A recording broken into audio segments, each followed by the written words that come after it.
প্রতি সপ্তাহে নতুন নতুন ভূতের গল্প দেখতে সাবস্ক্রাইব করুন বাংলা ভূতের গল্প চ্যানেলটিকে। সেই সাথে বেল আইকন প্রেস করতে ভুলবেন না। বন্ধুরা, আজকের সত্যিকার ভূতের ঘটনাটি পাঠিয়েছে ইসমাইল হোসেন হৃদয়। আর এই ভৌতিক ঘটনা ঘটে তার নানার সাথে। আর ঘটনার স্থান বাংলাদেশের ভোলা জেলা।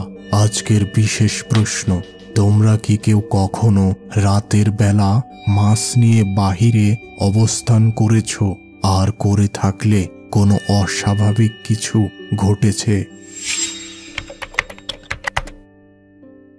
আমার নানা ছিলেন একজন জেলে। গ্রামের পাশের নদীতে তিনি প্রতিদিন মাছ ধরতেন। তিনি রাতের বেলা মাছ ধরতে বেশি পছন্দ করতেন। ওই দিন ছিল পূর্ণিমা রাত। নানার শরীর ভালো ছিল না, তাই তিনি সিদ্ধান্ত নিলেন আজকে রাতে তিনি মাছ ধরতে যাবেন না। তবে তার ইচ্ছা হলো রাতে গ্রামের বাজারে যেয়ে বন্ধুদের সাথে কিছুটা আড্ডা দিয়ে আসি। যখন তিনি বাজারে পৌঁছালেন তখন সময় ছিল রাত ৮টা।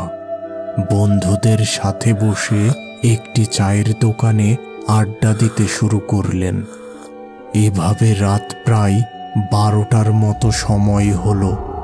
এমন সময় কিছু জেলে নদী থেকে ইলিশ মাছ ধরে নিয়ে বাজারে আসলো। চল ইলিশ মাছ দেখে আসি, ভালো মাছ হলে একটা কেনা যাবে। কিরে, তুই জানিস না আমাদের বাড়ি যাওয়ার রাস্তাটা ভালো না? এত রাতে ইলিশ মাছ নিয়ে গেলে বিপদ হতে পারে। এই কথা বলেই তার বন্ধুরা বাড়ির দিকে রওনা দিল। নানা কিন্তু তাদের অনুসরণ করলেন না। তিনি সোজা মাছ বাজারের দিকে গেলেন। সেখান থেকে বিশাল বড় দুটি ইলিশ মাছ কিনলেন। এবার নানা ভাবলেন আসলেই তো তার বাড়ি ফেরার রাস্তাটি ভালো নয়। নানা প্রকার ভূতের উপদ্রব সেখানে। এবার তিনি কিছু সিগারেট কিনলেন। তিনি কিন্তু সিগারেট খান না, শুধুমাত্র হাতে একটি আগুন থাকবে এই ভেবে তিনি সিগারেট কিনলেন। এবার তিনি তার বাড়ির দিকে রওনা দিলেন। রাস্তার দুই পাশে ছিল ধান ক্ষেত। কিছু সময় পর নানা পৌঁছে গেলেন রাস্তার পাশের একটি মসজিদের কাছে। এবার তিনি সিগারেটে আগুন দিলেন, কারণ এই মসজিদের পরেই আছে বেশ কিছু তাল গাছ। গ্রামের মানুষ বিশ্বাস করে এখানে ভূত বা পিশাচ বসবাস করে। এবার আবার ইলিশ মাছ নিয়ে হাঁটা শুরু করলেন নানা। মসজিদ পার হতেই তার মনে হলো কে যেন তার পিছু হেঁটে আসছে। তিনি দ্রুত পিছনে ফিরলেন, কিন্তু কাউকে দেখতে পেলেন না। এবার তিনি মনে মনে দোয়া পাঠ করে আবার হাঁটতে শুরু করলেন। একটি তাল গাছের কাছে আসতেই হঠাৎ তার সামনে দিয়ে একটি কালো বিড়াল দুই পায়ে ভর দিয়ে হেঁটে রাস্তা পার হলো।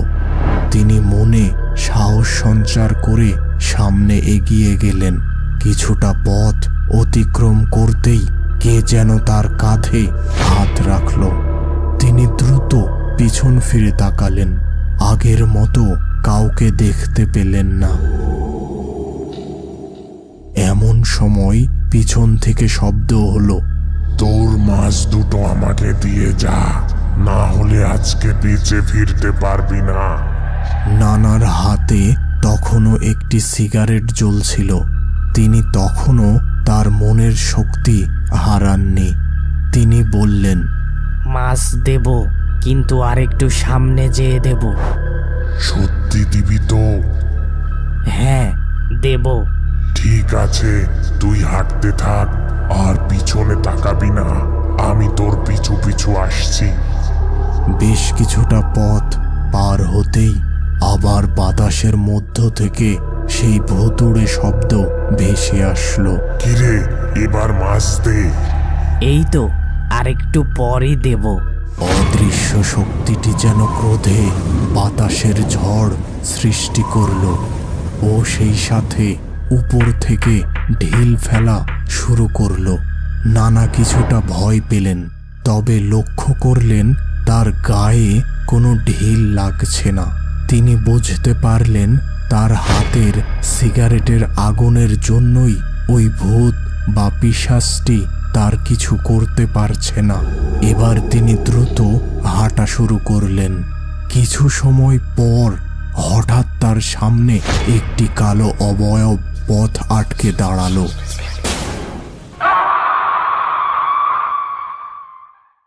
তিনি লক্ষ্য করলেন তার হাতের সিগারেটটি শেষ হয়ে তার আগুন নিভে গেছে।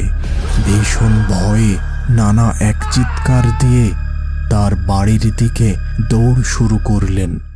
বেশ কিছুটা পথ প্রাণপণ দৌড়ে তিনি তার বাড়ির দরজার সামনে এসে উপস্থিত হলেন আর দরজায় জোরে জোরে কড়া নাড়তে লাগলেন। নানু দ্রুত ঘুম থেকে উঠে দরজা খুলে দিলেন। নানা তাড়াতাড়ি ঘরে প্রবেশ করে দরজা লাগিয়ে দিলেন এবং নানুকে উদ্দেশ্য করে বললেন, কোনো কথা বলার সময় নেই, দ্রুত এই মাছ দুটি রান্নার ব্যবস্থা করো। নানু বেশ অবাক হয়ে রান্নাঘরে গেলেন মাছ দুটি রান্না করতে। কিছু সময়ের মধ্যেই মাছ রান্না শেষ হলো আর তার ঘ্রাণ ছড়িয়ে পড়ল সারা বাড়ি। এমন সময় ঘরের দরজায় বাহির থেকে কড়া নাড়ার শব্দ শোনা গেল। নানু এসে দরজা খুলতে যাবে এমন সময় নানা তাকে দরজা খুলতে নিষেধ করলেন। তিনি দরজার কাছে যেয়ে কান পেতে শুনলেন, আমাকে মাছ দে, না হলে কিন্তু তোকে বাঁচতে দেব না। নানা এবার একটি লোহার রড রান্নার চুলায় গরম করলেন এবং তাতে ইলিশ মাছের এক টুকরা বিধিয়ে অল্প দরজা খুলে বাহিরে ধরলেন। তৎক্ষণাৎ বাহির থেকে কে যেন ওই রডটি টেনে নিল আর সেই সাথে এক গগনভেদী চিৎকার। এরপরই সেই অদৃশ্য কণ্ঠে শোনা গেল, তুই এই কাজটি ভালো করিসনি, এর শাস্তি তোকে পেতেই হবে।